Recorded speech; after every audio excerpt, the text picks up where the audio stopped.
Pig ma'am అంటారా? అందరు punish, వెళ్ళిపోండి బయటికి.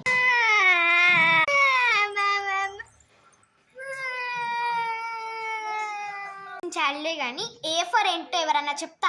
ఏ for apple ma'am. A for apple. Good. B for ఏంటమ్మా? బి ఫర్ బడా యాపిల్. బడా యాపిల్. ఓకే. మరి సి ఫర్ ఏంటమ్మా? సి ఫర్ చోటా యాపిల్. అమ్మా మీరు ఏ ఫర్ యాపిల్ అంటారు, బి ఫర్ బడా యాపిల్ అంటారు, సి ఫర్ చోటా యాపిల్ అంటారు. Get out of my class.